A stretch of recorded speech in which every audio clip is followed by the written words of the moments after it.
1 से और 2021 के बीच में जितने भी प्रश्न पूछे गए हैं नई कविता पे, वही प्रश्न रिपीट हो रहे हैं। तो चलिए इस प्रश्न को हम लोग देखते हैं, क्योंकि पिछले जो रिपीटेड प्रश्न होते हैं उसमें से भी प्रश्न आते रहते हैं। तो इस प्रश्न को भी हम लोग एक बार देखते हैं। चलिए बिना देरी किए इस क्लास को शुरू करते हैं। प्रश्न संख्या 1, नई कविता की अवधारणा से संबंधित कविता के नए प्रतिमान पुस्तक के रचनाकार कौन हैं? ए. नामवर सिंह, बी. रघुवीर सहाय, सी. धर्मवीर भारती या डी. लक्ष्मीकांत वर्मा। तो इसका सही आंसर क्या है? नामवर सिंह। क्या है नामवर सिंह? नई कविता की अवधारणा से संबंधित क्या है? कविता के नए प्रतिमान पुस्तक की रचनाकार है। प्रश्न दूसरा देखते हैं। अच्छा, ये देख लेते हैं, कविता के नए प्रतिमान नामवर सिंह की कैसी कृति है? तो आलोचनात्मक कृति है, जिसमें नई कविता की अवधारणा को प्रस्तुत किया गया है। किस पुस्तक में? तो कविता के नए प्रतिमान। और एक रचना है कविता के नए प्रतिमान, नई कविता के प्रतिमान। और नई कविता के जो प्रतिमान है वह रचना लक्ष्मीकांत वर्मा की है, क्योंकि इसमें कन्फ्यूजन बहुत ज़्यादा होता है। कविता के नए प्रतिमान और नई कविता के प्रतिमान। आगे देखते हैं। प्रश्न दूसरा, नई कविता के प्रवर्तक कौन है? नई कविता के प्रवर्तक कौन है? कौन है? तो ए. प्रताप नारायण मिश्र, बी. इसमें ऑप्शन दिया ही नहीं है, तो ये प्रश्न सही नहीं है। और नई कविता के प्रवर्तक कौन है? तो अज्ञे हैं। कौन है? अज्ञे। नई कविता के प्रवर्तक कौन है? तो अज्ञे हैं। चलिए आगे बढ़ते हैं। दूसरा प्रश्न देखते हैं। नई कविता के प्रमुख लक्षण हैं। नए कविता के प्रमुख लक्षण क्या हैं? अनुभूति की सच्चाई और बुद्धिमूलक यथार्थवादी दृष्टि, शोषित वर्ग की पीड़ा और पूंजीपतियों की घोर निंदा, प्रकृति चित्रण और सौंदर्य बोध। इनमें से कोई नहीं। इसका सही आंसर क्या है? नई कविता के प्रमुख लक्षण कौन से हैं? तो अनुभूति। ऑप्शन नंबर ए, अनुभूति की सच्चाई और बुद्धिमूलक यथार्थवादी।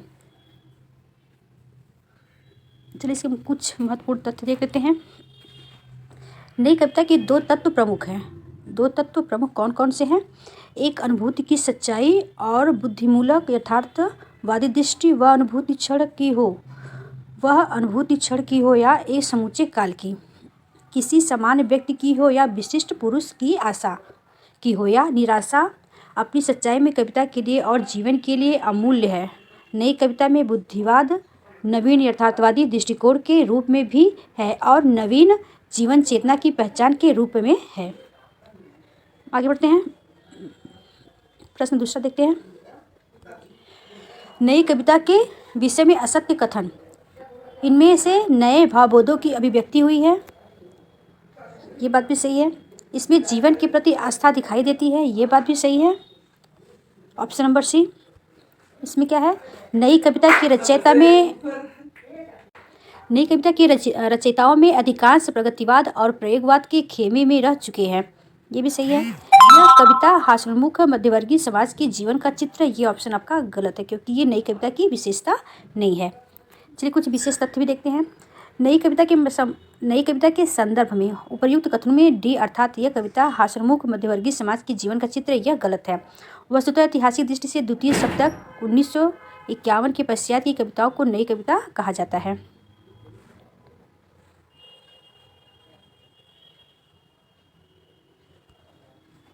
देखते हैं नई कविता की विशेषता। ये मोस्ट इंपॉर्टेंट है, क्योंकि नई कविता से विशेषता पर आधारित प्रश्न जरूर पूछते हैं। तो आप लोग इसको अच्छे से याद रखिएगा कि नई कविता की विशेषता कौन सी है। अगर आपको याद रहेगा तो आप अच्छे से प्रश्नों को कर पाएंगे। इसकी विशेषता क्या है? सभी वादों से मुक्ति। क्या है पहली विशेषता? सभी वादों से मुक्ति। लघु मानव की प्रतिष्ठा। प्रश्न ये बन सकता है कि लघु मानव की प्रतिष्ठा किस बात में है? तो नई कविता में। क्षण का महत्व, यथार्थवादी दृष्टिकोण, मूल्यों की चुनौती, अहमवाद, नवीन भाषित संरचना एवं विशिष्ट शिल्प, यौन कुंठाओं और यौन वर्जनाओं का चित्रण। ये सब क्या है? नई कविता की विशेषता है। एक बार फिर से देखिए। सभी वादों से मुक्ति, लघु मानव की प्रतिष्ठा, क्षण का महत्व, यथार्थवादी दृष्टिकोण, मूल्यों की चुनौती, अहमवाद, नवीन भाषी संरचना एवं विशिष्ट शिल्प, यौन कुंठाओं और यौन वर्जनाओं का चित्रण है। यह नई कविता की विशेषता है। प्रश्न दूसरा देखते हैं अब है, नई कविता पत्रिका का प्रकाशन आरंभ हुआ कब हुआ था? सन 1953 ईस्वी, 1954 ईस्वी, सन 1955 ईस्वी या सन 1956 ईस्वी। इसका सही आंसर क्या? 1954 ईस्वी में नई कविता पत्रिका का प्रकाशन हुआ था। 1954 ईस्वी नई कहानी पत्रिका का प्रकाशन कहाँ से हुआ था? तो इलाहाबाद से। अब उसका नाम क्या है? प्रयागराज। प्रश्न ऐसे बन सकता है कि 1954 ईस्वी में जो नई पत्रिका का प्रकाशन हुआ था तो कहाँ से हुआ था? तो इलाहाबाद से हुआ था। 1947 में जब आगे ने प्रतीक का प्रकाशन आरंभ किया, 1947 में प्रतीक का प्रकाशन वर्ष 1947, तब मुक्तिबोध की प्रसिद्ध कविता मुझे पुकारती हुई पुकार प्रकाशित हुई थी। कब हुई थी? मुझे पुकारती हुई पुकार प्रकाशित हुई थी। यह रचना किसकी है? कविता किसकी है? तो मुक्तिबोध की। इसे देखिए, आपका 3-4 प्रश्न मिल गया। मुझे पुकारती हुई पुकार किसकी रचना है? तो मुक्तिबोध की। और कब प्रकाशित हुई? जब ये आगे ने जब प्रतीक का प्रकाशन किया उसी समय ये प्रकाशित हुआ था, 1947 में। आगे बढ़ते हैं। नई कविता पत्रिका का प्रकाशन वर्ष हम लोग इसको पढ़ लिए हैं, तो ये तो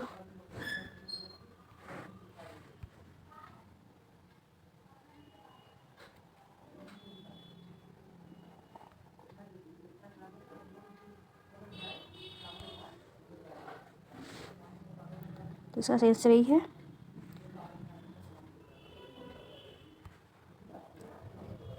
नई कविता की प्रमुख प्रवृत्तियाँ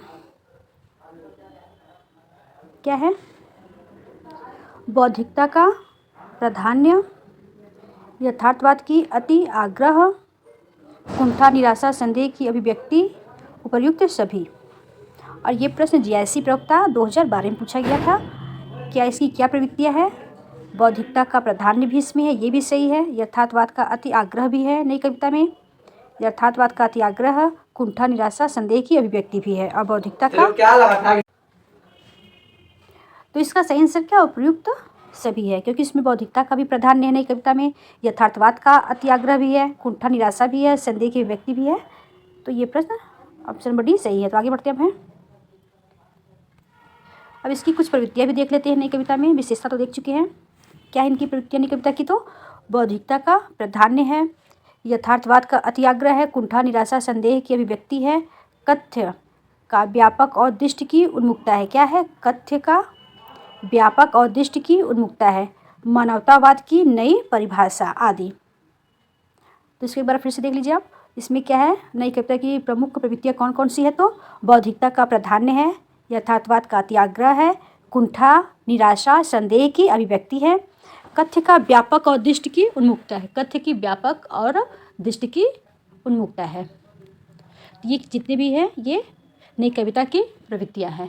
इसको आप लोग अच्छे से याद करिएगा। कुछ महत्वपूर्ण तथ्य भी देखते हैं। नई कविता का नामकरण प्रयोगवादी कवियों के द्वारा ही किया गया है। नई कविता के संस्थापकों में जगदीश गुप्त और रामस्वरूप चतुर्वेदी का महत्वपूर्ण योगदान है। किसका? तो जगदीश चंद्र गुप्त और रामस्वरूप चतुर्वेदी का महत्वपूर्ण योगदान किसमें है? तो नई कविता के संस्थापकों में। आगे बढ़ते हैं। लघु मानव की धारा किसकी प्रवृत्तिगत विशेषता है? ए नई कविता, दलित विमर्श, प्रगतिवाद या छायावाद। ये लोग पढ़ लिए कि लघु मानवता की धारा किसमें है? तो नई कविता की विशेषता है। आगे बढ़ते हैं। लघु मानव का अर्थ वह सामान्य पुरुष जो अपनी सारी संवेदना, भूख, प्यास और मानसिकता आज को लिए दिए उपेक्षित था। इस लघु मानव का अर्थ मनुष्य की लघुता की खोज कर सत्य रूप में उसी प्रतिष्ठा करने से है। तो निश्चय ही यह अतिवादी, प्रतिक्रियावादी और असत्य जीवन दृष्टि है। इसके आगे पढ़ लीजिएगा। लघु मानव की धारणा नई कविता की प्रवृत्तिगत विशेषता है।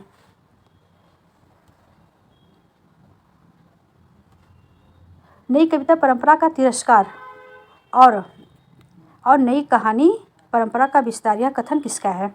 सैलिस मटियाली, राजेंद्र यादव, महीप सिंह या नामवर सिंह। क्या है? नई कविता परंपरा का तिरस्कार और नई कहानी परंपरा का विस्तार, यह कथन किसका है? तो राजेंद्र यादव की है। एक दिन बोलेंगे पेड़ काव्य संग्रह के रचनाकार कौन है? राजेश जोशी, सौमित्र मोहन, शेखर जोशी या अरुण कमल। जिसका सही आंसर क्या है? राजेश जोशी। एक दिन बोलेंगे पेड़ यह कैसा किस विधा की रचना है? तो काव्य संग्रह है और इसके रचनाकार कौन है? तो राजेश जोशी हैं।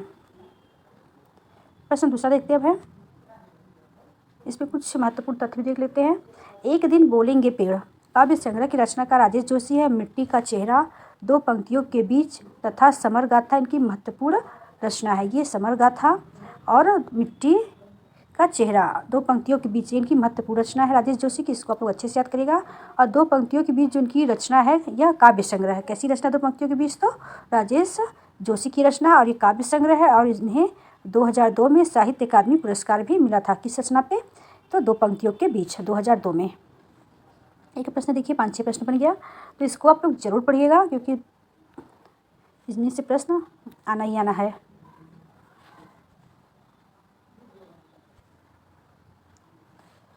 तो आज के लिए इतना ही। अगर मेरी क्लास आपको अच्छी लगे तो लाइक और सब्सक्राइब जरूर करिएगा। तब तक के लिए